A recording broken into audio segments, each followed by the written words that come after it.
Assalamualaikum warahmatullahi wabarakatuh. Perkenalkan, nama saya Harpin Kesar Salih dengan NPM 251705155.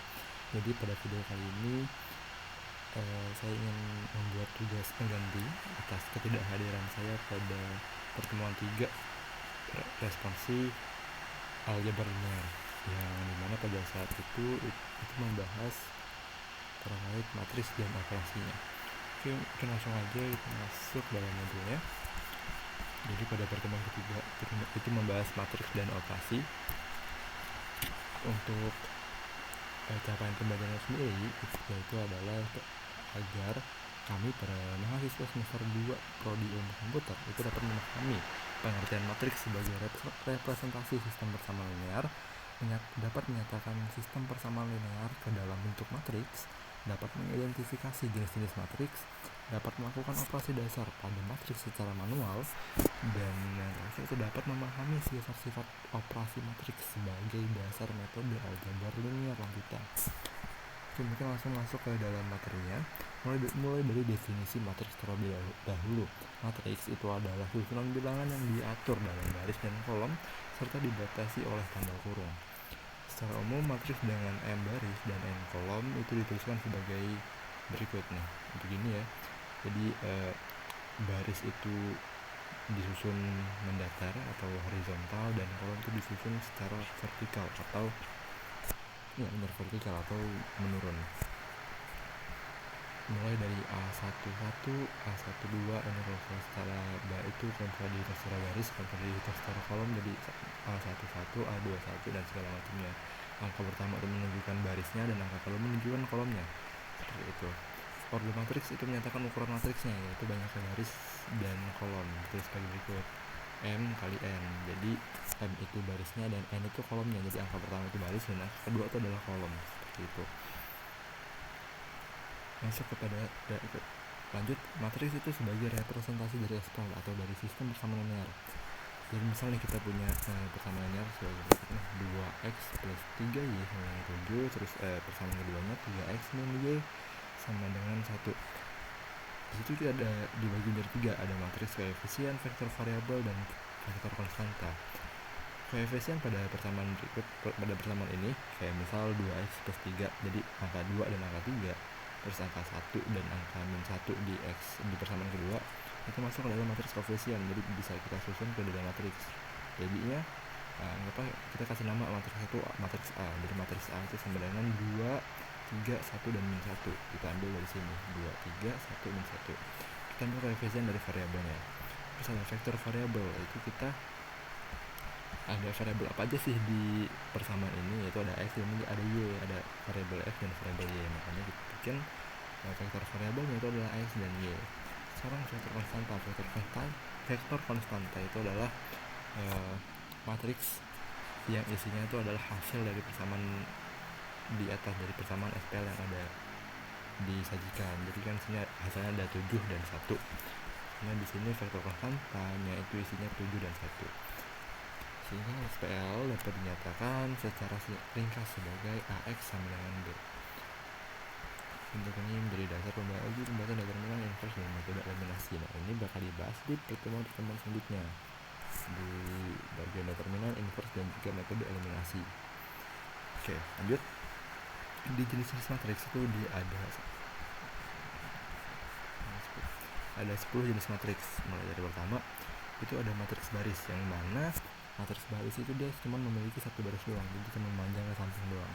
Sedangkan ada juga namanya matriks kolom. Matriks kolom itu dia cuma terdiri dari satu kolom, jadi dia memanjang ke bawah.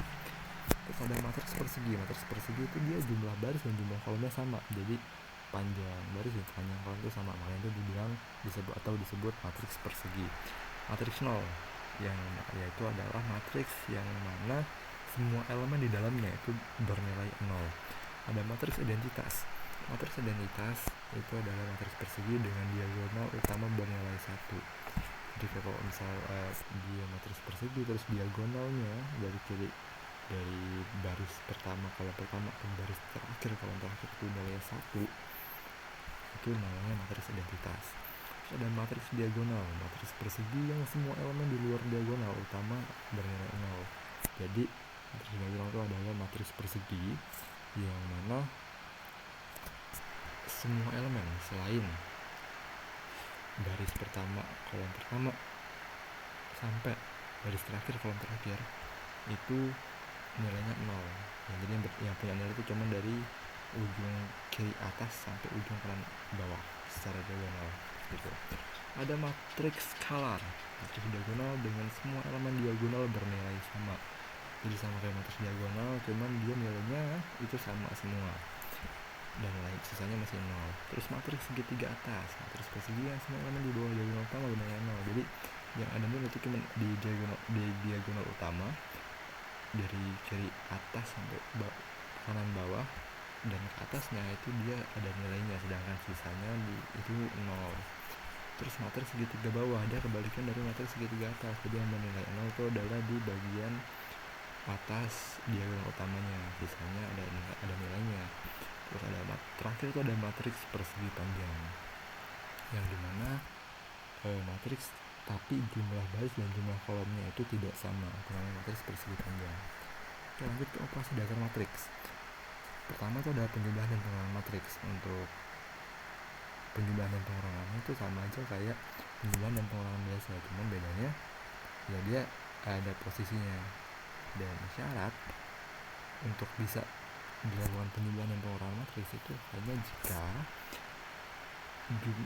jika besar baris dan besar kolomnya atau ukuran matriks itu sama.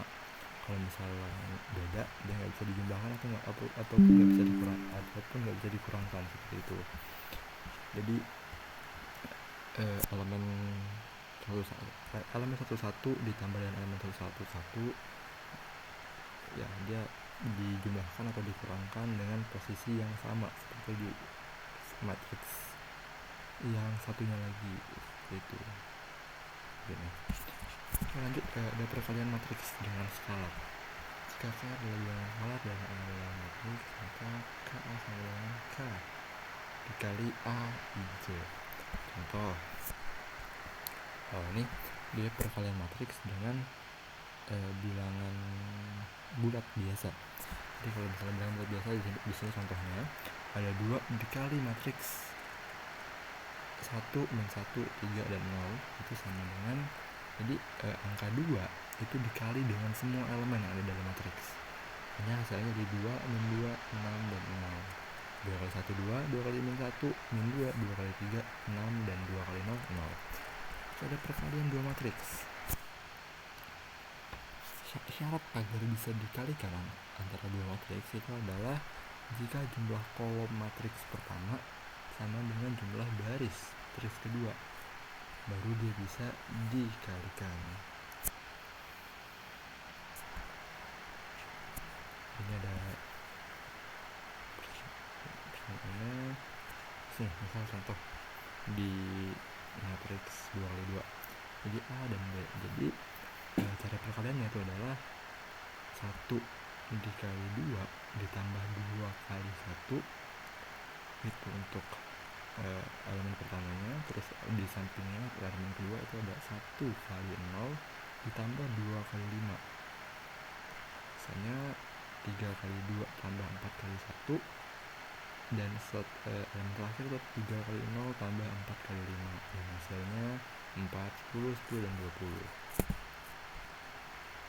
Ini juga ini kan karena dia masih bilang jumlah kolom dari matriks A itu masih sama dengan jumlah baris di matriks B, itu bisa dikalikan gitu. Terus ada sifat-sifat operasi matriks. Beberapa sifat penting pada operasi matriks itu ada namanya asosiatif atau penjumlahan. Jadi ketika tandanya itu sama-sama penjumlahan, itu kita bisa bebas, kita mau mengutamakan menjumlahkan yang mana dulu. Misal A ditambah dalam kurung B tambah C, itu sama aja kayak dalam kurung A tambah B ditambah C, seperti itu. Terus ada komutatif atau penjumlahan. Jadi ketika dalam penjumlahan itu dia bisa ditukar bilangannya, jadi mau A tambah B ataupun B tambah A itu nilai sama aja. Lalu lanjut di Sifat ketiga tuh ada distributif itu ketika ada persamaan A dikali B tambah C itu bisa kita pecah jadi kayak perkalian silang, A kali B ditambah A kali C sama aja. Begitupun sebaliknya, kalau misal ada persamaan matriks A dikali B tambah A kali C itu bisa kita sederhanakan jadi A dikali B tambah C, seperti itu bisa mempersingkat dalam pengerjaan matriks juga. Ada perkalian matriks tidak komutatif atau persamaannya AB tidak sama dengan BA secara umum. Jadi dalam perkalian matriks itu tidak bisa ditukar-tukar. Kalau misalnya dalam perkalian, kalau misalnya dalam penjumlahan kan tadi bisa ditukar ya dengan dari komutatif. Cuman kalau misalnya dalam perkalian itu di matriks itu tidak dapat dikomutatifkan. Dia nggak bisa komutatif karena kalau misal perkalian matriks tapi ditukar itu nanti biasanya akan beda satu sama lain, seperti itu. Terus ada sifat identitas penjumlahan. Jadi gimana kalau misal suatu matriks ditambah dengan matriks 0 itu hasilnya bakal sama aja kayak matriks sebelumnya. Jadi matriks A tambah matriks 0 sama dengan matriks A, seperti itu. Terus ada sifat inverse aditif.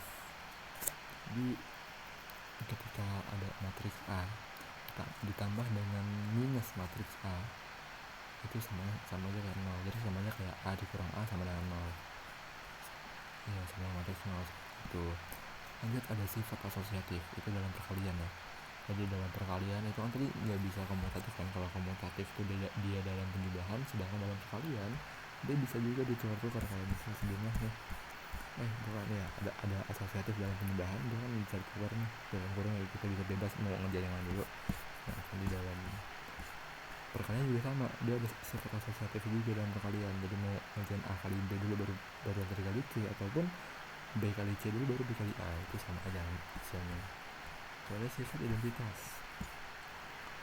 identitas dalam perkalian itu dia sama aja kayak jadi ketika ada matriks diagonal yang isinya itu cuma satu doang, itu kalau dikali dengan matriks apapun hasilnya akan sama aja dengan matriks tersebut, seperti itu. Mungkin sekian yang dapat saya sampaikan. Terima kasih atas kesempatannya. Saya diberikan kesempatan untuk mengganti absen pada pertemuan saya sebelumnya. Mohon maaf jika ada kesalahan kata dalam video kali ini. Mohon maaf. Saya akhiri. Wassalamualaikum warahmatullahi wabarakatuh.